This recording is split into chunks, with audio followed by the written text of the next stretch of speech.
Hello kids, हम लोग कक्षा 12वीं एनसीईआरटी जीव विज्ञान का दूसरा चैप्टर पढ़ रहे हैं, पुष्पी पादपों में लैंगिक जनन। इसके पिछले दूसरे वीडियो में मैं आपको परागण बता रहा था, अब उसको हम आगे बढ़ा रहे हैं। देखिए, मैंने आपको पिछले वीडियो में भी बताया था कि भले ही जल में पाए जाने वाले पादपों के स्पीसीज सैकड़ों की संख्या में है, प्रजातियां सैकड़ों की संख्या में है, लेकिन उनमें से अधिकांशतः जल के द्वारा परागण नहीं करते हैं, बल्कि वो कीटों की सहायता से या हवा की सहायता से परागण करते हैं। तो पुष्पी पादपों में पानी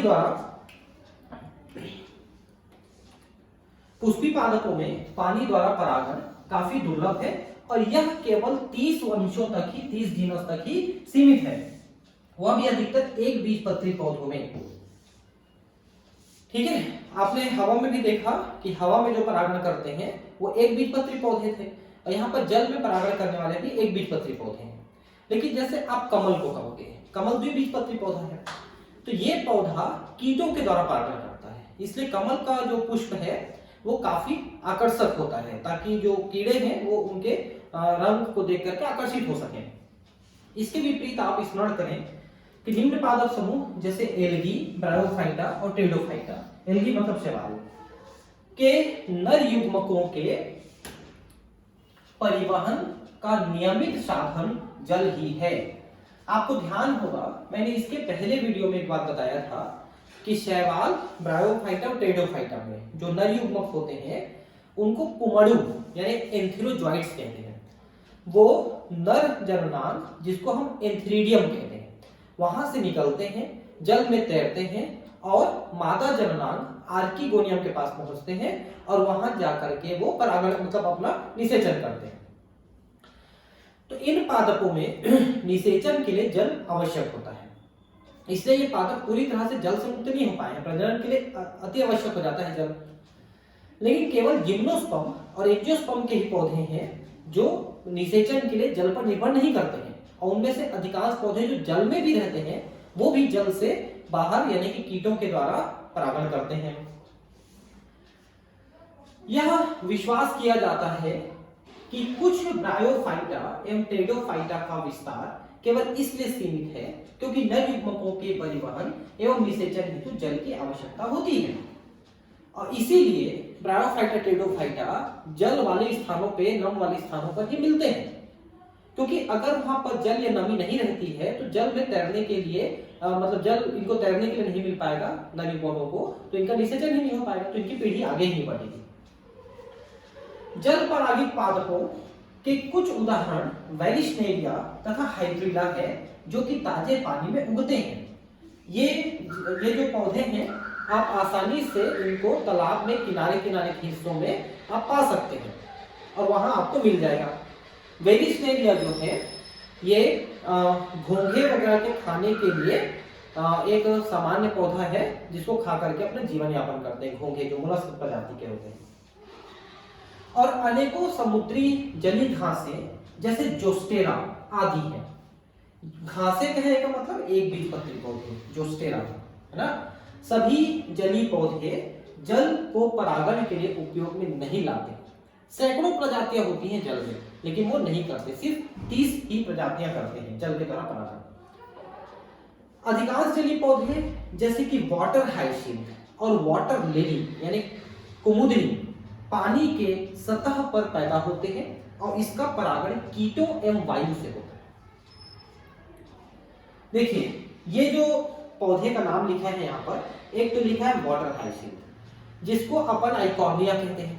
आजकल ये चौड़े चौड़े पत्ते वाले पौधे जो है पानी में बहुत तेजी से विकसित हो रहे हैं, और जितने गड्ढे वगैरह के में पानी भरे होते हैं उनमें ये पौधे अत्यधिक मात्रा में पाए जाते हैं।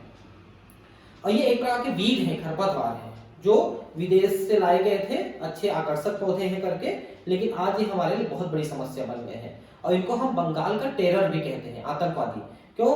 क्योंकि ये जब जल में विकसित हो जाते हैं तो वहां से ऑक्सीजन खींच लेते हैं और जलीय जंतु मर जाते हैं, फिश वगैरह मर जाते हैं।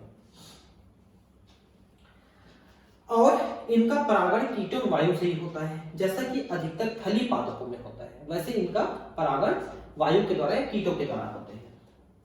एक प्रकार के जलीय परागण में मादा पुष्प एक लंबे डंठल वृत्त द्वारा जल की सतह पर आ जाते हैं और नर पुष्प या परागण पानी की सतह पर अवमुक्त होकर आ जाते हैं। उदाहरण वेलिशनेरिया लंबे डंठल के साथ जल धाराओं में निष्क्रिय रूप से बहते रहते हैं।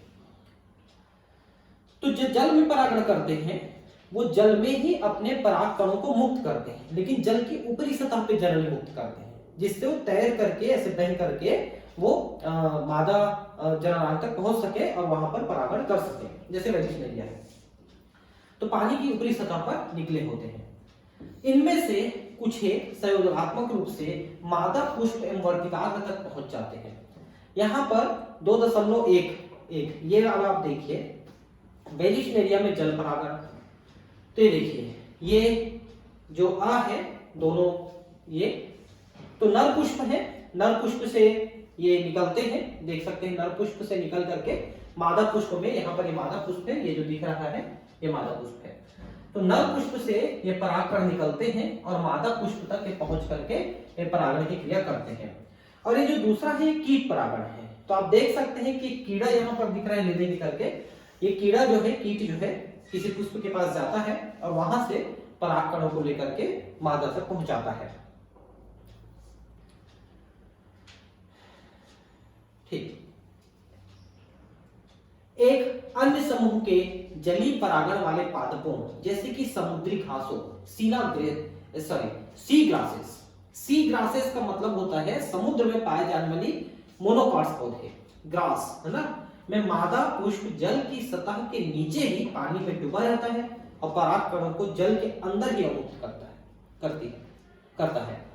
तो ये जो परागकण है वो पानी की सतह पे तब मुक्त होते हैं जब ये बहते हुए जल में, लेकिन जैसे समुद्र है तो समुद्र में पानी की सतह के अंदर ये मुक्त कर दिए जाते हैं सी ग्रासेस के द्वारा और वहां पर वो परागण की क्रिया करते हैं।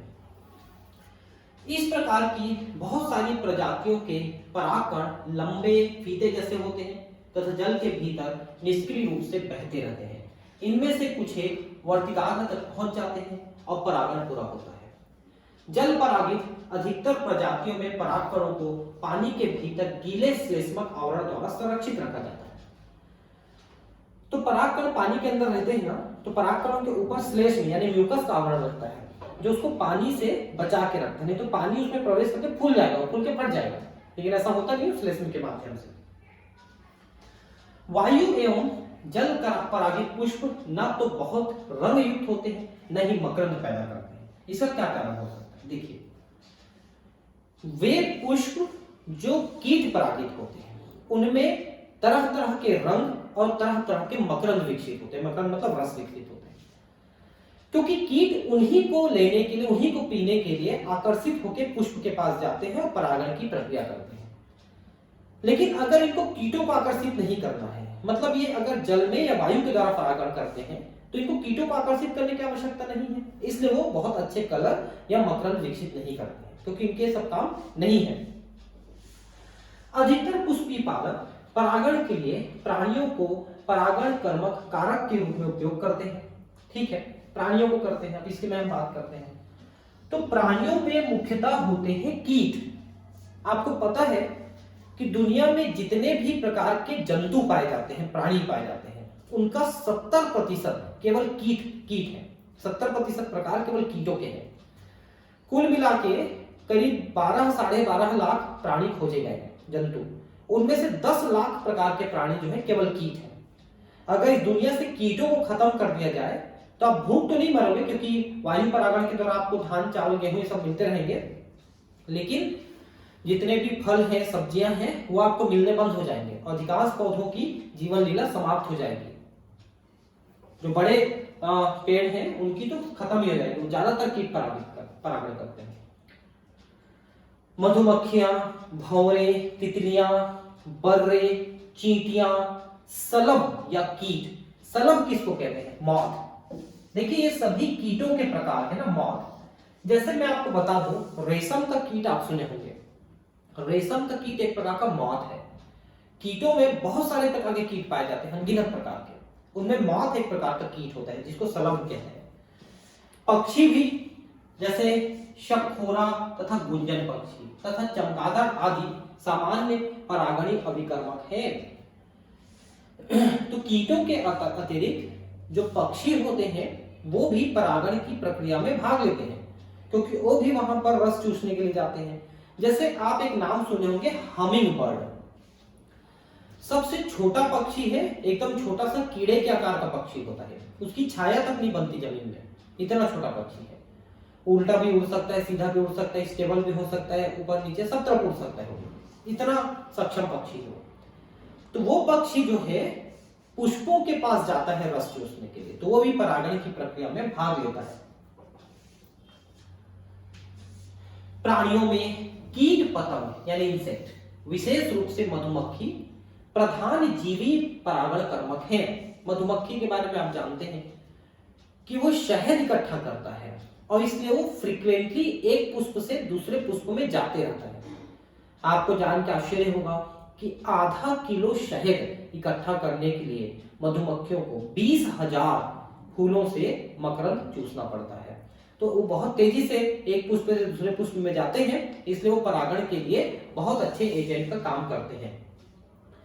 यहां तक कि बड़े नर जैसे वानरगण के प्राणी लीमर एंड लेम्यूर, वृक्षवासी, शाखाचारी, कृंतक और यहां तक कि सरीसृप वर्ग गीको छिपकली तथा उपवन छिपकली भी कुछ प्रजाति के पादपों के परागण के लिए सक्रिय पाए गए। वृक्षवासी कृंतक, कृंतक मतलब कौन होते हैं? जो रोडेंट्स होते हैं, जो कुतरते हैं, जिनके इंसाइजर दांत, आगे वाले कृंतक दांत बढ़ते रहते हैं, उनको कुतरना पड़ता है, जैसे चूहा होता है। लेकिन ये वृक्षवासी बोल रहे हैं, जैसे कि गिलहरी, गिलहरी वृक्षवासी है, तो वो भी। उसके अलावा ये जितने भी नाम लिखे हैं, जैसे सरीसृप में छिपकली है कुछ प्रकार के, ये भी परागण की प्रक्रिया में सहायता करते हैं। प्रायः प्राणी परागित पादपों के पुष्प एक विशेष प्रजाति के प्राणी के लिए विशेष रूप से अनुकूलित होते हैं। क्यों अनुकूलित होते हैं? ताकि उस प्रजाति का प्राणी उनके पास आए, उनको कुछ उनसे खाने पीने की चीजें मिल सके, तभी वो उस पुष्प के पास आते हैं और दूसरे पुष्प के पास जाते हैं, तो परागण की प्रक्रिया कर देते हैं, संपन्न कर देते हैं। इसका ये मतलब है। अधिकतर कीट परागित पुष्प बड़े, रंगीन, पूर्ण सुगंध युक्त तथा मकरंद से भरपूर होते हैं, ताकि इनको ही देख करके वो आकर्षित हो सके, वहां पर जा सके और एक से दूसरे में जा सके। जब पुष्प छोटे होते हैं तब अनेक पुष्प एक पुष्प वृंत में समूहबद्ध होकर अधिकांशतः उभर आते हैं। देखिए, अगर बड़े पुष्प हैं तब तो अकेले अकेले हो सकते हैं, जैसे गुलाब का पुष्प है, बड़ा पुष्प अकेले रहता है। लेकिन मान लो छोटे छोटे पुष्प हैं, जैसे गुलमोहर का पुष्प है या अमलतास का पुष्प है, छोटे साइज के होते हैं, तो फिर गुच्छे में होते हैं, जिसको पुष्पक्रम कहते हैं। और उस गुच्छे में उगने के कारण से फिर वो आकर्षित लगने लगते हैं, ज्यादा बड़े दिखने लगते हैं। प्राणी रंगों एवं अथवा सुगंध महक के कारण पुष्पों की ओर आकर्षित होते हैं प्राणी। मक्खियों एवं बीटल से परागित होने वाले पुष्प मलिन गंध स्रावित करते हैं, जिससे ये प्राणी आकर्षित होते हैं। देखिए, मलिन गंध मतलब दुर्गंध, आप उसको सूंघोगे तो आपको अच्छा नहीं लगेगा, ऐसे गंध उत्पन्न करते हैं। बीटल भी एक प्रकार के कीट होते हैं। आप एक बीटल जरूर देखे हो जिसको डंग बीटल कहते हैं। डंग बीटल काले रंग का इतना बड़ा घुंड बोलते हैं, बरसात के दिनों में आता है, से बाहर लाइट जलते हैं तो उसमें आते घूम ठड़ से गिर जाता है, फिर सीधा होता है, फिर घूम करके उड़ता है, बड़ा सा होता है, डंग बीटल। तो बीटल का एक प्रकार है। तो ऐसे ही बहुत सारे बीटल होते हैं जो पुष्प में परागण में मदद करते हैं। लेकिन वही है कि मधुमक्खी में और बीटल में से जो परागित होते हैं उनमें गंध जो है दुर्गंध आता है ज्यादातर। प्राणियों से भेंट जारी रखने के लिए पुष्पों को कुछ लाभ या पारितोषिक उपलब्ध कराना होता है, ताकि प्राणी उसको लेने के लोभ में उसके पास जाए और परागण करने में मदद करें। मकरंद और परागकण फूलों द्वारा प्रदत्त आम पारितोषिक हैं, इन्हीं को लेने के लिए प्राणी उनके पास जाते हैं। इन पारितोषिकों को पाने के लिए प्राणी आगंतुकों को परागकोश तथा वर्तिकाग्र के संपर्क में आना पड़ता है। प्राणी के शरीर में परागकणों का एक आवरण सा चढ़ जाता है, जो प्राणी परागित फूलों में प्राय चिपचिपा होता है। जब परागकणों से लिप्त प्राणी वर्तिकाग्र के संपर्क में आते हैं तो यह परागण पूरा करते हैं। ठीक है, देखिए, इनके परागकणों में चिपचिपापन होता है। वो चिपचिपापन एक विशेष पदार्थ के कारण से होता है, तेलीय पदार्थ होता है, उसे हम कहते हैं पॉलन किट। पॉलन किट एक पदार्थ होता है, चिपचिपा तेलीय पदार्थ, वो उसके आवरण रहता है परागकण, जिससे वो चिपचिपा हो जाता है। तो जो कीड़े मकोड़े मकरंद चूसने के लिए आते हैं उनके शरीर में चिपक जाते हैं परागकण, फिर उड़ के दूसरे पुष्प में जाके वहां चूसते हैं, तो वहां पर वो वर्तिकाग्र में चले जाते हैं और वहां पर वो परागण का काम पूरा हो जाता है। तो ये बहुत इंपॉर्टेंट परागण करने वाले कीट होते हैं। कुछ पुष्प प्रजातियों में यह पुरस्कार अंडा देने की सुरक्षित जगह के रूप में होते हैं। देखिए इसमें एक इंपॉर्टेंट नाम तो लिखा ही है, मैं एक और नाम आपको बताता हूं। आप पीपल या बरगद को देखना, उनमें ऐसे इतने बड़े गोल गोल फल जैसे पुष्प क्रम लगे होते हैं। वो पुष्प क्रम है जिसके अंदर बहुत सारे पुष्प हैं। तो कीड़े क्या करते हैं, उसके अंदर चले जाते हैं, छेद होता है उसके अंदर चले जाते हैं कीड़े, अंदर में बढ़िया खाते पीते हैं लोग, मकरंद चूसते हैं और साथ में अंडे दे देते हैं। तो अंडे से जो लार्वा निकलते हैं उनके खाने पीने के लिए भी बढ़िया व्यवस्था हो जाती है। और जब वहां से निकल के दूसरे में जाते हैं तो परागकण यहां से लेके वहां तक पहुंचा देते हैं। तो वो भी एक तरीका है। वैसे इमार्फोफिलस, इमार्फोफिलस एक पौधा है का लंबोत्तर पुष्प, पुष्प स्वतः लगभग 6 फुट ऊंचा होता है। देखिए बताइए, तो 6 फीट लंबा पुष्प इमार्फोफिलस, इसमें वो अंडे दे देते हैं घुस करके अंदर में और अंडे सुरक्षित रहते हैं। ठीक ऐसा ही एक सहसंबंध सलभ की एक प्रजाति और यूका पादप के बीच होता है, जहां दोनों ही प्रजाति सलभ एवं पादप बिना एक दूसरे के अपना जीवन यापन पूरा चक्र नहीं कर पाते हैं। देखिए सलभ का मतलब होता है मॉथ, मॉथ मतलब एक प्रकार का कीट है। यूका एक पादप है, इसको परागित करने वाला जो सलभ है उसका नाम है प्रोन्यूबा, प्रोन्यूबा सलभ, प्रोन्यूबा मॉथ। वो यूका के पुष्प के साथ परागण करता है, दूसरा कोई इसको परागित नहीं कर सकता। दूसरा ये है कि मॉथ का मुख्य भोजन भी उसी से प्राप्त होता है। मतलब अगर यूका नहीं रहेगा तो प्रोन्यूबा नहीं बचेगा, प्रोन्यूबा नहीं रहेगा तो यूका नहीं बचेगी, क्योंकि दोनों का एक दूसरे के साथ सहसंबंध होता है। इसको सह विकास कहा जाता है, को इवोल्यूशन कहा जाता है। मतलब इन दोनों का विकास एक दूसरे के साथ जीवन यापन करने के लिए हुआ है, प्रोन्यूबा का और यूका का। इसमें शलभ अपने अंडे पुष्प के अंडाशय के कोष्ठक में देती है, जबकि इसके बदले में वह शलभ द्वारा परागित होता है। देखिए अंडे को रखने के लिए भी जगह दे रहा है। शलभ का लार्वा अंडे से बाहर तब आता है जब बीज विकसित होना प्रारंभ होते हैं। तो यूका में जब तक बीज बनता है तब तक वो लार्वा जो है वहां पर निकल पाता है अंडे से और वो वहीं पर विकसित होता है। क्यों ना आप निम्नलिखित पादपों या कोई भी जो उपलब्ध हो के पुष्पों का अवलोकन करें, जैसे खीरा, आम, पीपल, धनिया, पपीता, प्याज, लोबिया, लोबिया मतलब बरबटी, कपास, तंबाकू, गुलाब, नींबू, यूकेलिप्टस, केला आदि, और यह पता लगाने की कोशिश करें कि इन पुष्पों के पास कौन से प्राणी आते हैं और क्या वे परागण कर सकते हैं। देखिए पहली बात तो ये समझिए कि जो भी प्राणी पुष्पों के पास आते हैं, प्राणियों को तो पुष्प से कुछ ना कुछ भोजन पानी वगैरह मिल जाता है, लेकिन ये जरूरी नहीं है कि वो उनमें परागण कर ही सके, ये जरूरी नहीं है। कुछ पैरासाइटिक टाइप के होते हैं, मतलब उसका जो है रस चूस के चले जाते हैं लेकिन परागण नहीं करते हैं, लेकिन कुछ जो है परागण कर भी देते हैं। आपको धैर्य के साथ कुछ दिनों तक भिन्न भिन्न समयों पर उन्हें देखना होगा। आप यह देखने की भी कोशिश करें क्या कि उस पुष्प तक आने वाले भ्रमणकारी प्राणी तथा एक पुष्प की विशिष्टता के बीच कोई सहसंबंध है या नहीं। तो भाई वो उसके पास क्यों आता है, क्या दोनों के बीच में ऐसा कोई विशेष संबंध है जिसके कारण से वो आता है। परागकोश एवं वर्तिकाग्र के संपर्क में आने वाले भ्रमणकर्ता प्राणी का ध्यानपूर्वक अवलोकन करें जो परागण को पूरा करता हो। तो वहां पर परागण करने वाले प्राणी के बारे में आपको जानकारी रखना है। बहुत सारे कीट या भ्रमणकर्ता बिना परागण किए पराग या मकरंद का भक्षण कर लेते हैं। ऐसे आगंतुकों या भ्रमणकारियों को पराग मकरंद दस्यु के रूप में संदर्भित किया जाता है। दस्यु मतलब डाकू, चोर। वो पराग और मकरंद तो चूस लेता है लेकिन परागण नहीं करता है। आप शायद पराग कार्यों को पहचान सके, ये परागण कार्यों को पहचान सके या ना पहचान सके, पर आप निश्चित रूप से अपने प्रयास में आनंद प्राप्त करेंगे। आप जब इनके कीड़ों को ध्यानपूर्वक देखते रहेंगे कि आते हैं जाते हैं, तो परागण हो रहा है कि नहीं हो रहा है ये जानना थोड़ा मुश्किल है, क्योंकि उसके लिए आपको कीट को पकड़ना पड़ेगा। तभी उसके शरीर में परागकण चिपके हैं कि नहीं आपको दिख जाएगा। अगर परागकण चिपके हैं तो परागण कर रहे हैं, नहीं तो नहीं कर रहे हैं। और फिर कीड़ों को पहचानना कि कौन सा कीट है, ये उससे भी ज्यादा मुश्किल काम है, क्योंकि कीट ना असंख्य प्रकार के हैं, उनको पहचानना बहुत मुश्किल काम है। अगर आप मुझे भी कह देंगे कि सर आप पहचान के बताइए, तो शायद कुछ को तो मैं पहचान लूंगा लेकिन सभी को नहीं, ये पहचानना बहुत मुश्किल काम है। अब है बहिर्प्रजनन युक्तियां। भाई मान लो कि एक पुष्प है जिसमें नर और मादा दोनों जननांग हैं, लेकिन वो परपरागण करना चाहता है, तो फिर उसमें उसको क्या व्यवस्था करनी पड़ेगी? मतलब स्वपरागण को रोकना है और परपरागण करना है।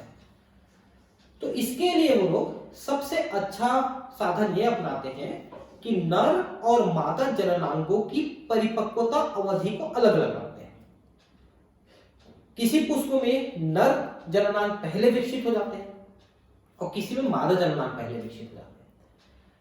तो अगर उनका विकास अलग अलग समय पे हो रहा है, विषम कालिकता कहते हैं इसको। अगर नर जननांग पहले विकसित हो रहा है तो उसे प्रोटेंड्रस कंडीशन कहते हैं। एंड्रस मतलब नर। और अगर मादा जननांग पहले विकसित हो रही है तो उसे प्रोटोगाइनस कहते हैं। गाइना मतलब फीमेल। तो प्रोटेंड्रस और प्रोटोगाइनस, पहले नर या पहले मादा, ये विकास अलग अलग समय में करेंगे तो सबसे अच्छे प्रकार से परपरागण कर सकते हैं। क्योंकि अगर दोनों एक ही समय में परिपक्व नहीं हो रहे हैं तो एक दूसरे को परागित नहीं कर सकते, निषेचित नहीं कर सकते, तो फिर उनको बाहर निषेचन करना पड़ेगा। इसके अतिरिक्त कई और साधन विकसित किए जाते हैं, जैसे दोनों के बीच अवरोध उत्पन्न किया जाता है, एक को छोटा एक को बड़ा, इस टाइप के कई साधन वहां पर बनाए जाते हैं जिससे स्वपरागण ना हो सके। बावजूद इसके अगर उसी का परागकण उसी के वर्तिकाग्र में पहुंच गया तो फिर मादा जननांग जो है उसको सपोर्ट नहीं करती है प्रजनन करने के लिए। उसको इनकम्पेटिबिलिटी बोलते हैं। संबद्धता दोनों की समान नहीं होती। मतलब कि अगर मादा जननांग ये पहचान लेती है कि ये मेरे ही पुष्प का परागकण है तो उसके अंकुरण और निषेचन की प्रक्रिया को रोक देती है, क्योंकि वो एक दूसरे की पहचान क्रोमोसोम्स के माध्यम से करते हैं, गुणसूत्रों के माध्यम से करते हैं। और अपना ही पौधे का गुणसूत्र पहचानना तो आसान है ही, तो लग समझ में जाता है कि मेरी पौधे का है, तो उसको निषेचित नहीं करने देते। हाँ, अगर दूसरे पौधे का आया हुआ है, दूसरे पुष्प का आया हुआ है, तो उसको निषेचित करने देते हैं, जिससे उनमें भिन्नता पैदा हो सके, उनमें नए गुण आ सके उन पौधे में, और उसके संततियों में नए गुण हो सके। तो बहिर्प्रजनन युक्तियां मतलब बाहर से प्रजनन करने के लिए वो क्या क्या युक्तियां करते हैं। अधिकतर पुष्पी पादप उभयलिंगी पुष्पों एवं परागकणों को उत्पन्न करते हैं, जो बहुत हद तक उसी पुष्प के वर्तिकाग्र के संपर्क में आते हैं। अगर दोनों लिंग उसके पास हैं, नर और मादा लिंग, तो फिर उसी के परागण उसी के वर्तिकाग्र के संपर्क में आ सकते हैं। तो फिर कैसे करते हैं वही मैंने बताया कि वो कंपेटिबिलिटी टेस्ट होता है। निरंतर स्वपरागण के फलस्वरूप प्रजनन में अंतः प्रजनन अवनमन होता है। इस बात को समझिए कि अगर कोई पौधा स्वपरागण कर रहा है, चलो ठीक है, स्वपरागण कर रहा है, तो स्वपरागण के फलस्वरूप जो उनकी संततियां उत्पन्न होती हैं, उनके गुण धीरे धीरे धीरे धीरे खराब होने लगते हैं, कमजोर होने लगते हैं। स्वपरागण का एक बहुत बड़ा माइनस पॉइंट है। उसी को कहते हैं अंतः प्रजनन अवनमन, इन ब्रीडिंग डिप्रेशन इंग्लिश में कहते हैं। अवनमन का मतलब गुणों का कम हो जाना, गुणों का कमजोर हो जाना। पुष्पी पादपों ने बहुत सारे ऐसे साधन या उपाय विकसित कर लिए हैं जो स्वपरागण को हतोत्साहित एवं परपरागण को प्रोत्साहित करते हैं। तो स्वपरागण को रोकना भी पुष्पों के लिए एक चैलेंज वाली बात आ जाती है। कुछ प्रजातियों में पराग अवमुक्ति एवं वर्तिकाग्र ग्राह्यता समकालिक नहीं होती है, या तो वर्तिकाग्र के तैयार होने से पहले ही पराग अवमुक्त कर दिए जाते हैं, या फिर परागों के झड़ने से काफी पहले ही वर्तिकाग्र ग्राह्य बन जाती है।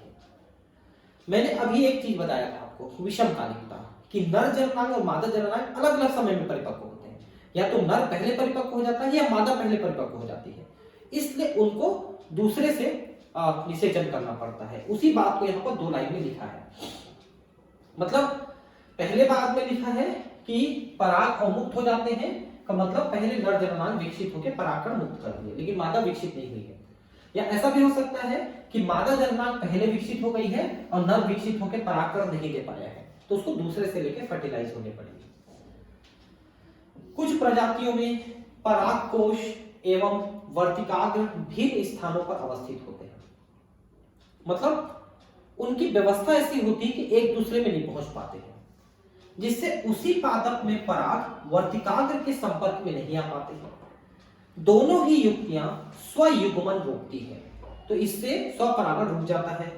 अंतः प्रजनन रोकने का तीसरा साधन स्व असामंजस्य है, अभी जिसके बारे में मैं आपको बात कर रहा था, इनकम्पेटिबिलिटी, मतलब अपने परागकणों को पहचान के उसके अंकुरण परागनलिका बनाना और निषेचन को रोक देती है मादा जननांग। यह एक वंशानुगत प्रक्रम तथा स्वपरागण रोकने का उपाय है। इसके बारे में मैंने बताया। वंशानुगत मतलब ये जीन्स के माध्यम से, गुणसूत्रों के माध्यम से पहचानते हैं कि मेरा परागकण है क्या। उसी पुष्प या उसी पादप के अन्य पुष्प से जहां बीजांड के निषेचन को पराग अंकुरण स्त्री केशर में परागनलिका वृद्धि को रोका जाता है। यही बात मैं अभी से बताता जा रहा हूं आपको। स्वपरागण को रोकने के लिए एक अन्य साधन है एक लिंगी पुष्पों का उत्पादन। यह बहुत अच्छा साधन है भाई। अगर पुष्प ही एक लिंगी है, नर या मादा केवल एक ही लिंग है, तो स्वपरागण हो ही नहीं सकता, तो फिर परपरागण ही होगा। अगर एक ही पौधे पर नर और मादा दोनों ही पुष्प उपलब्ध होते हैं, जैसे अरण्य, मक्का, यह स्वपरागण को रोकता है, न कि सजातीय पुष्पी परागण को। ठीक है, एक पौधे में अगर एक नर एक मादा पुष्प अलग अलग लगा है, तो एक ही पुष्प में तो परागण नहीं हो रहा है, लेकिन एक ही पौधे के दो पुष्पों में परागण हो सकता है, और इससे कोई बहुत ज्यादा दिक्कत वाली बात भी नहीं है। अन्य बहुत सारी प्रजातियों जैसे पपीता में नर एवं मादा पुष्प भिन्न पादपों पे होते हैं। ये तो बहुत अच्छी बात है। पपीता में पादप ही नर और मादा अलग अलग होते हैं लोग, अर्थात प्रत्येक पादप या तो मादा या नर है। यह परिस्थिति स्वपरागण तथा सजात पुष्पी परागण दोनों को अवरोधित करती है। अब मान लो एक ही पौधे पे एक ही पुष्प है, तो उसमें स्वपरागण होने का चांस ही नहीं है, वहां पर तो परपरागण ही होगा, दूसरे पौधे से ही उसको परागकण लेना पड़ेगा। अब यही पर लिखा है, देखिए, पराग स्त्री केसर संकर्षण या पारस्परिक क्रिया। यही बात मैं अभी तक बता रहा था कि परागकण जैसे ही वर्तिकाग्र पे पहुंचती है, उसके क्रोमोसोम्स और जीन्स को टेस्ट करती है फीमेल पार्ट जो वर्तिकाग्र है, क्रोमोसोम्स के माध्यम से, कि ये मेरे ही पुष्प का या मेरे ही पौधे का तो नहीं है। अगर वो परपरागण करना चाहती है तो अपने ही पुष्प के परागकण को अंकुरित नहीं होने देती, उसी को संकर्षण क्रिया कहते हैं। परागण बिल्कुल सही प्रकार के परागकणों का स्थानांतरण सुनिश्चित नहीं करता है। ठीक उसी प्रजाति का सुयोग्य पराग वर्तिकाग्र तक पहुंचे यह जरूरी नहीं है। प्रायः गलत प्रकार के पराग भी उसी वर्तिकाग्र पे आ पड़ते हैं, जिसमें ये या तो उसी पादप से होते हैं या फिर अन्य पादप से, यदि वह स्वपरागण के अयोग्य है। तो मतलब जिससे वो परागित नहीं होना चाहती है, वो परागकण आ गए हैं, तो फिर उनको रिजेक्ट करना पड़ेगा। स्त्री केशर में यह क्षमता होती है कि वह पराग को पहचान सके कि वह उसी वर्ग के सही प्रकार का पराग है या फिर गलत प्रकार का, अयोग्य। यदि पराग सही प्रकार का होता है तो स्त्री केशर उसे स्वीकार कर लेती है तथा परागण पश्च घटना के लिए प्रोत्साहित करती है, जो कि निषेचन की ओर बढ़ता है। मतलब अगर वो परागकण जो है निषेचन के लायक है, तभी तो वो निषेचन करने देगी। यदि पराग गलत प्रकार का होता है तो स्त्री केशर वर्तिकाग्र पर पराग अंकुरण या तो वर्तिका में परागनलिका वृद्धि को रोककर पराग को अस्वीकार कर देती है। तो देखिए, सबसे पहले स्वीकार कैसे करेगी कि उसमें से परागनलिका ही नहीं बनने देगी, क्योंकि परागनलिका बनाने के लिए परागकण को वर्तिकाग्र से कुछ एंजाइम्स और कुछ पोषक पदार्थ अवशोषित करना पड़ता है। अगर वो नहीं देगी अवशोषित करने, तो परागनलिका बनेगी ही नहीं। एक स्त्री केशर द्वारा पराग के पहचानने की क्षमता उनकी स्वीकृति या अस्वीकृति द्वारा अनुपालित होती है। जो पराग कणों एवं स्त्री केसर के बीच निरंतर संवाद का परिणाम है। संवाद का मतलब दोनों के बीच में बातचीत, बातचीत का मतलब पहचानने की प्रक्रिया कि हाँ तुम मेरे प्रजाति के हो, मेरे पौधे के नहीं हो, इसलिए मैं परागण आपको निषेचन करने दूंगी, ऐसा। इस संवाद की मध्यस्थता स्त्री केसर तथा पराग के रासायनिक घटकों के संकर्षण द्वारा होता है। तो केमिकल टेस्टिंग पहले करते हैं लोग। अभी हाल ही में कुछ वनस्पति विज्ञानियों ने स्त्री केसर और पराग के घटकों को पहचाना है तथा उनके बीच संकर्षण की को स्वीकृति अस्वीकृति के अनुपालन से जाना जाता है। तो कैसे एक दूसरे की पहचान करते हैं, इस चीज को जानने की कोशिश अब वैज्ञानिक कर रहे हैं।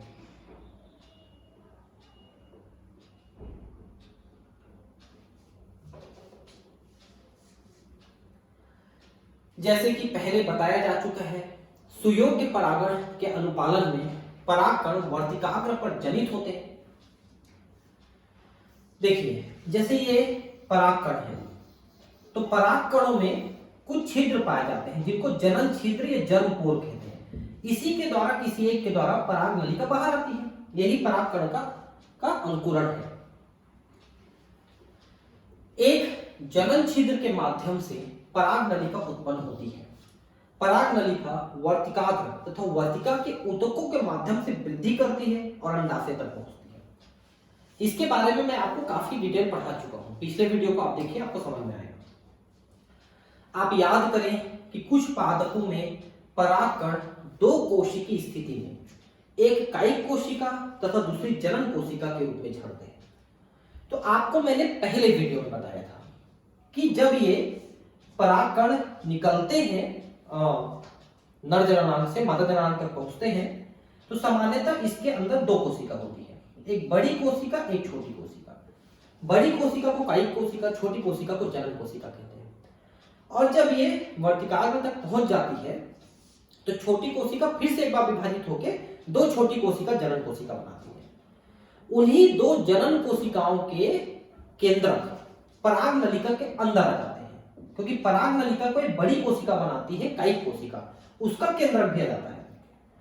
तो तीन केंद्रक आ जाते हैं शुरू में, दो केंद्रक जनन कोशिका के और एक केंद्रक कायिक कोशिका के। तो जनन केंद्रक जो दो होते हैं वही नर युग्मक का काम करते हैं, और नर युग्मक अंदर जाके निषेचित करता है, द्विनिषेचन करता है। ये मैंने आपको सेकंड वीडियो में बताया है। तो आपको ये सारी प्रक्रिया समझनी है ना, तो वीडियो 1, 2, 3, 4 को लगातार आप देखिए। अभी ये तीसरा वीडियो चल रहा है, इसके बाद एक और वीडियो बनेगा, तब आपको सारी बातें समझ में आ पाएंगी। तो एक कायिक कोशिका और दूसरी जनन कोशिका के रूप में निकल के जाते हैं, फिर जनन कोशिका दो कोशिका में विभाजित हो जाती है ना, ऐसा है। देखिए तो ये बहुत सारे परागकण पहुंच गए हैं, इनमें ये अंकुरण कर रहे हैं, पराग नलिका बना रहे हैं। तो एक पराग नलिका ही ये देखो अंडक के अंदर जाकर के इसके निषेचन का कार्य करेगी। तो अंदर जाके कैसे करते हैं, अंदर ये किसी एक सहायक कोशिका के अंदर प्रवेश करके उसके अंदर फट जाती है और फट के दो नर युग्मकों को ये मुक्त कर देती है। एक नर युग्मक अंडे के साथ निषेचन करती है और दूसरा ध्रुवीय केंद्रकों के साथ, सेंट्रल सेल के साथ करती है निषेचन। ये देखिए पराग नलिका के प्रवेश करने का दिखा रहा है, प्रवेश करने के बाद वैसा होता है, प्रवेश करने से पहले देखिए ऐसा दिख रहा है। क्योंकि जो सहायक कोशिका है उसमें ये जो तंतु रूप उपकरण है, फिलीफॉर्म अपरेटस, तंतु रूप लंबे लंबे ऐसे उंगलियों जैसे ऐसे करके ये आकर्षित करते हैं पराग नलिका को। तो उसके अंदर पराग नलिका प्रवेश कर जाती है और प्रवेश करके इस सहायक कोशिका के अंदर ही फूट जाती है। अब फूट के दोनों नर युग्मकों को मुक्त कर देती है। उसमें से एक नर युग्मक अंडाणु का और एक नर युग्मक केंद्रीय कोशिका का निषेचन करती है, जिसको द्विनिषेचन कहते हैं। तो देखिए ये किस तरह से रियल फोटो दिखाया है कि अंकुरण कर रहे हैं, ये ठीक से दिख नहीं रहा है। और ये इस तरह से बहुत सारे पराग नलिकाएं अंकुरित करके जा रहे हैं, देखिए, क्योंकि सैकड़ों की संख्या में परागकण वर्तिकाग्र में पहुंच सकते हैं और सब के सब अपनी पराग नलिका बनाते हैं। लेकिन पराग नलिका सिर्फ एक ही का प्रवेश करता है मादा जननांग के अंदर, और वही अंदर में निषेचित करता है।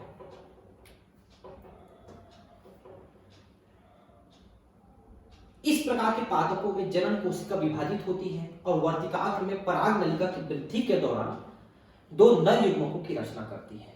तो मैंने आपको बताया कि दो जनन कोशिकाओं के ही केंद्र नर युग्मक का काम करते हैं, जो परागनलिका के अंदर होते हैं।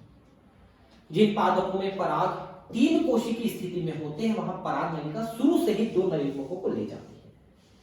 तो चाहे 2 कोशिकी रूप में जाए या 3 कोशिकी रूप में जाए, अंततः वो 3 कोशिकी रूप में बन ही जाते हैं। और 2 कोशिका जो जनन कोशिकाएं हैं, उन्हीं के केंद्रक जो है 2 नर युग्मक बनाए हुए हैं, जो अगुणित है और परागनलिका के अंदर है। तो यही द्विनिषेचन का कार्य करते हैं। परागनलिका अंडाशय में पहुंचने के पश्चात बीजांड द्वार के माध्यम से बीजांड में प्रवेश करती है और तत्पश्चात तंतुमय समुच्चय के माध्यम से एक सहायक कोशिका के अंदर प्रवेश करती है। तो सहायक कोशिका में ऐसे करके उंगली जैसी संरचनाएं बनी रहती है, फिलीफॉर्म अपरेटस से तंतुमय समुच्चय, इसके माध्यम से आकर्षित होकर इसके अंदर प्रवेश करती है और अंदर जाके फूल जाती है, फूल के फूट जाती है, जिससे 2 नर युग्मक इसके अंदर पहुंच जाते हैं। हाल ही के बहुत सारे अध्ययन यह दर्शाते हैं कि सहायक कोशिका के बीजांड द्वारी हिस्से पर उपस्थित तंतु रूप समुच्चय परागनलिका के प्रवेश को दिशा निर्देशित करती है। मैंने आपको कई बार इस चीज को बताया है सेकंड और थर्ड वीडियो में। वर्तिकाग्र पर पराग अवस्थित होने से लेकर बीजांड में परागनलिका के प्रविष्ट होने तक सभी घटनाओं को पराग स्त्री केसर संकर्षण के नाम से जाना जाता है। देखिए, इस पूरे को पराग यानी पॉलिन, स्त्री केसर यानी गाइनोशियम, पराग यानी पॉलिन कार्पेल इंटरेक्शन के नाम से जाना जाता है। पराग स्त्री केसर संकर्षण के नाम से जाना जाता है। जैसा कि पहले भी बताया गया है, पराग स्त्री केसर संकर्षण एक गतिक प्रक्रम है जिसमें पराग पहचान के साथ पराग को उन्नति या अवनति द्वारा अनुपालन सम्मिलित है। ठीक है, तो परागकण जो है उसमें वृद्धि करेगा नहीं करेगा परागनलिका, ये इसी बात पे निर्भर करता है कि उसको निषेचन के लायक समझा गया कि नहीं समझा गया मादा के द्वारा। इस क्षेत्र के बारे में ज्ञान प्राप्त करने से पादप प्रजनकों को पराग स्त्री केसर संकर्षण के हेर फेर यहां तक कि अयोग्य परागण से अपेक्षित संकर प्राप्त करने में मदद करती है। भैया, आप संकरण कराना चाहते हो, आप ऐसे परागकण से निषेचित करना चाहते हो जिससे वो निषेचित नहीं होना चाहती, तो आपको प्रक्रिया मालूम रहेगा, तभी तो आप उनको उत्तेजित कर सकते हो कि वो निषेचित हो सके। वो नहीं चाहते निषेचित होने, लेकिन आप चाहते हो निषेचन कराएं, तो फिर आपको कुछ ऐसी युक्ति जुगाड़ करनी पड़ेगी कि वो परागनलिका प्रवेश कर सके, जो नहीं करने दे रही उसको भी, तो फिर संकरण होगा, क्योंकि संकरण नहीं होने देना चाहती। आप एक कांच की पट्टी पर जल शर्करा घोल 10% घोल की एक बूंद पर मटर, चना, क्रोटिलेरिया, बालसम और विलिका रोसिया उसको बोलते हैं सदाबहार के पुष्पों से कुछ पराग झाड़ कर गिराने के पश्चात पराग जनन का अध्ययन आसानी के साथ कर सकते हैं। आप स्लाइड में एक बूंद पानी डालिए शर्करा घोल करके और उसमें आप परागकण को डाल दीजिए, तो आप देखेंगे कि परागकण जो है परागनलिका बना रही है, लेकिन उसको लेंस के द्वारा देखना पड़ेगा, ऐसे नहीं दिखेगा। स्लाइड पर इन्हें रखने के 15 से 30 मिनट के बाद स्लाइड को कम शक्ति के लेंस वाले सूक्ष्मदर्शी यंत्र पर रखकर अवलोकित करें। बहुत संभव है कि आप परागकणों से निकलती हुई परागनलिकाओं को देख पाएंगे। मैंने बताया ना, लेंस के माध्यम से देखना पड़ेगा, बड़े सूक्ष्मदर्शी में नहीं दिख पाएगा क्योंकि वो ज्यादा बड़े साइज के होते हैं। जैसा कि आप अध्याय 9 में पादप जनन के बारे में पढ़ेंगे कि एक प्रजनक भिन्न प्रजातियों के संकरण में तथा वाणिज्यिक रूप से सर्वोत्तम श्रेणी के अपेक्षित विशिष्टता वाले जनक संपाक में रुचि रखते हैं। ठीक है, तो मतलब जो लेबोरेटरी में हम करते हैं, लेबोरेटरी में हम क्या करना चाहते हैं कि हम 2 भिन्न गुणों वाले पौधों को लेकर संकरण कराना चाहते हैं, ताकि उससे जो संतति पैदा हो उनमें अच्छे अच्छे गुण एक साथ आ सके।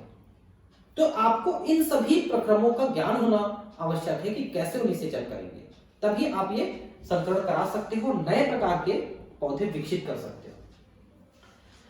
कृत्रिम संकरीकरण फसल की उन्नति या प्रगतिशीलता कार्यक्रम के लिए प्रमुख उपागम है। मतलब एक प्रमुख प्रक्रिया है ये, इसको जानना और करना। इस प्रकार के संकरण प्रयोगों हेतु यह सुनिश्चित करना महत्वपूर्ण है कि केवल अपेक्षित परागों का उपयोग परागण के लिए किया जाए तथा वर्तिकाग्र को संदूषण अनापेक्षित परागों से बचाया जाए। यह उपलब्धि केवल बोरा वस्त्र तकनीक या बैगिंग टेक्निक तथा विपुंसन तकनीक द्वारा पाई जा सकती है। अब ये दोनों प्रक्रिया क्या है समझिए। जैसे कि आप देखिए कि ये एक पुष्प है, इसमें ये मादा जननांग है, ठीक है, और इसी में नर जननांग भी है, और ये दूसरा पुष्प है, इसमें भी ये मादा जननांग और नर जननांग है, या जैसा भी आप ले रहे हैं, कोई दिक्कत नहीं।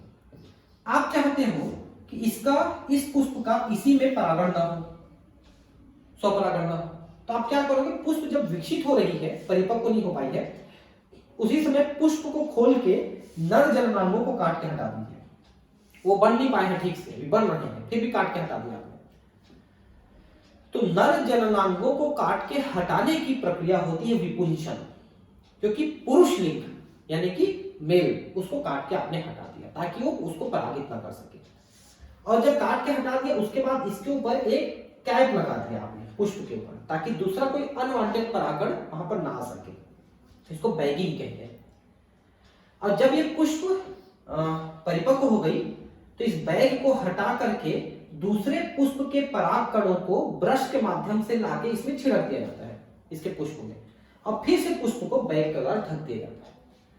तो बैग से ढकने का कारण ये है कि अनवांटेड कोई दूसरा परागकण उस पुष्प में न पहुंच सके, इसके लिए हम उसको ढक देते हैं।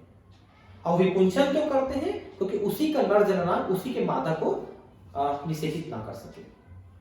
तो यह तकनीक मेंडल के समय से चलती आ रही है।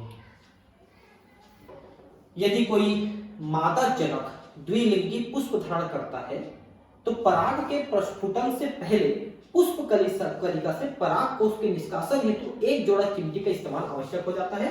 इस चरण को विपुंसन के रूप में संदर्भित किया जाता है। मतलब स्वपरागण न हो उससे पहले ही उसके नर जननांगों को काट के हटा दिया आपने चिमटी के माध्यम से। विपुंसित पुष्पों को उपयुक्त आकार की थैली से आवृत कर दिया जाना चाहिए, जो सामान्यतः बटर पेपर यानी पतले कागज की बनी होती है। हम कवर क्यों करें, क्योंकि दूसरा कोई पॉलन ग्रेन हवा से आकर उसमें ना गिरे कोई पराग, ताकि इसके वर्तिकाग्र को अवांछित परागों से बचाया जा सके। इस प्रक्रम को बैगिंग या बोरा वस्त्रावरण कहते हैं। जब बैगिंग पुष्प का वर्तिकाग्र सुग्राहिता को प्राप्त करता है तब नर अभिभावक से संग्रहित परागकोश के पराग कणों को उस पर छिटका जाता है, उस पुष्प को पुनः आवृत करके उसमें फल विकसित होने के लिए छोड़ दिया जाता है। देखिए, जब आप शुरू में नर जननांगों काट के हटाए तो मादा जननांग भी परिपक्व नहीं हो पाई है, तब तक आप उसको ढक के रख रहे हैं। जब वो परिपक्व हो गई और परागकण लेने के लिए तैयार हो गई, तो जहां से परागकण लाना है वहां से पतले ब्रश के माध्यम से परागकणों को ला करके बैग को खोल के उसमें ऐसे छिड़का जाता है और फिर बैग लगा दिया जाता है।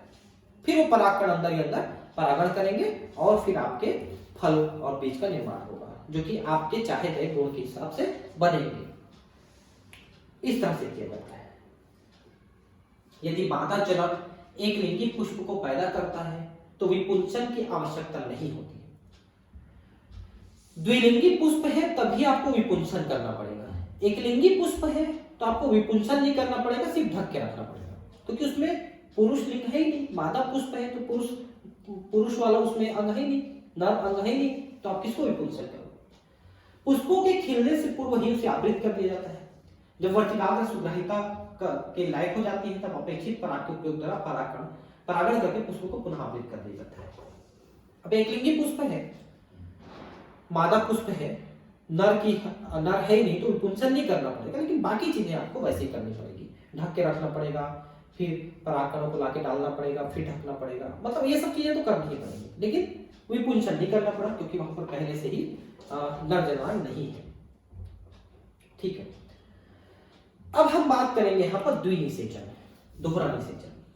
तो मैंने आपको बताया है कि ये जो भ्रूण कोश है, भ्रूण कोश, उसमें एक अंडाणु है और 2 सहायक कोशिकाएं हैं, 3 एंटीपोडल कोशिकाएं हैं जिनको अपन प्रतिव्यासांत कोशिका कह रहे थे, और बीच में एक कोशिका है जिसको अपन केंद्रीय कोशिका कह रहे थे, जिसके अंदर दो केंद्रक हैं जिनको अपन ध्रुवी केंद्रक कहते हैं। तो परागनलिका किसी एक सहायक कोशिका के अंदर पहुंची थी, आपने देखा था कैसे पहुंची थी, फिलिफॉर्म यानी कि वो जो तंतु रूप है वो उसको आकर्षित किए हैं, अंदर पहुंच के दोनों नर युग्मकों को छोड़ दिए हैं, है ना। तो एक नर युग्मक ये जो है अंडाणु को, एक नर युग्मक इसको निषेचित करता है। तो इस तरह से द्विनिषेचन होता है। द्विनिषेचन केवल आवृत बीजी पौधों में ही संभव है। एक बीजपत्री पौधों में, सॉरी अनावृत पौधों में जैसे कि जिम्नोस्पर्म कहते हैं, उनमें यह संभव नहीं है। द्विनिषेचन की प्रक्रिया को नवास्चिन नाम के वैज्ञानिक ने फ्रिटिलेरिया और लीलियम नामक पौधों में खोजा था। एक सहायक कोशिका में प्रवेश करने के पश्चात परागनलिका द्वारा सहायक कोशिका की जीव द्रव्य में दो नर युग्मक मुक्त कर दिए जाते हैं। इनमें से एक नर युग्मक अंड कोशिका की ओर गति करता है और केंद्रक के साथ संलग्नित हो जाता है। तो एक अंडक के साथ, अंड के साथ संलग्नित करता है, जिसमें युग्मक संलयन कहलाती है। युग्मक संलयन पूर्ण होता है क्योंकि दो युग्मक है, मादा युग्मक, नर युग्मक, जिसके परिणाम में द्विगुणित कोशिका युग्मनज यानी जाइगोट की रचना होती है। अब जाइगोट बन गया, उसी से आगे चल के भ्रूण बनेगा। दूसरा नर युग्मक केंद्रीय कोशिका में स्थित दो ध्रुवी न्यूक्लियाई केंद्रिकों की ओर गति करता है और उनसे संलग्नित होकर के त्रिगुणित यानी प्राइमरी एंडोस्पर्म न्यूक्लियस यानी प्राथमिक भ्रूण पोष केंद्रक बनता है। आपको मैंने कई बार बताया है कि ये जो कोई बीज बनता है तो इसमें एक एम्ब्रियो रहता है और इसके चारों तरफ जो फूड मटेरियल भरा होता है उसे भ्रूण पोष कहते हैं। तो ये जो फूड मटेरियल वाली ऊतक है ना, वही एंडोस्पर्म या भ्रूण पोष कहलाती है, जो त्रिगुणित होती है, जबकि भ्रूण अपने आप में द्विगुणित है। तो शुरू में जो द्विनिषेचन हुआ, जिसमें ये देखिए, ये द्विनिषेचन के परिणामस्वरूप बीच में एक बना, ये त्रिगुणित है, और एक युग्मनज बना जो द्विगुणित है। इससे बन जाएगा एम्ब्रियो यानी भ्रूण, और इससे बनेगा भ्रूण कोश। तो इसीलिए शुरू में जो ये केंद्रक बनी उसको प्राथमिक भ्रूण कोश केंद्रक कहते हैं, क्योंकि इसी के विभाजन द्वारा, इस कोशिका के विभाजन द्वारा भ्रूण कोश का निर्माण होगा, इसलिए उसको प्राथमिक भ्रूण कोश कहते हैं।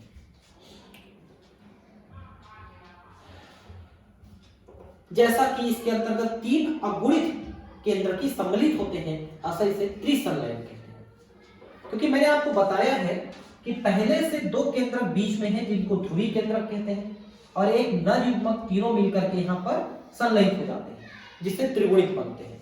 तो इसको त्रिसंलयन इसीलिए कहते हैं, ट्रिपल फ्यूजन, त्रिसंलयन कहते हैं। चूंकि एक भ्रूण कुटी यानी भ्रूण कोश में दो प्रकार के संलयन, युग्मक संलयन तथा त्रिसंलयन स्थान लेते हैं, अतः इस परिघटना को दोहरा निषेचन कहते हैं, दो बार निषेचन होता है, जो कि पुष्पी पादपों के लिए एक अनूठी घटना है। ये किसी और पौधे में नहीं पाया जाता, सिर्फ एंजियोस्पर्म पौधों में पाई जाती है। त्रिसंलयन के पश्चात केंद्रीय कोशिका प्राथमिक भ्रूण कोश कोशिका बन जाती है तथा भ्रूण कोश के रूप में विकसित होने लगती है, जबकि युग्मनज एक भ्रूण के रूप में विकसित होती है। तो भ्रूण कैसे बन रही है आप इसको देख लीजिए पहले, है ना। देखिए निषेचन, पश्च संरचनाएं और घटनाएं। तो चलिए काम करते हैं, इसको मैं नेक्स्ट क्लास में आपको पढ़ाता हूं ताकि ये पूरा खत्म ही हो जाए। ठीक है, ये चैप्टर खत्म हो जाएगा नेक्स्ट क्लास में। तो आपको नेक्स्ट क्लास में निषेचन पश्च घटनाएं बताता हूं आपको कि क्या क्या कैसे कैसे भ्रूण बनता है और कैसे कैसे भ्रूण कोश बनता है। अगली कक्षा में पढ़ाता हूं, अगली क्लास में। ठीक, थैंक यू।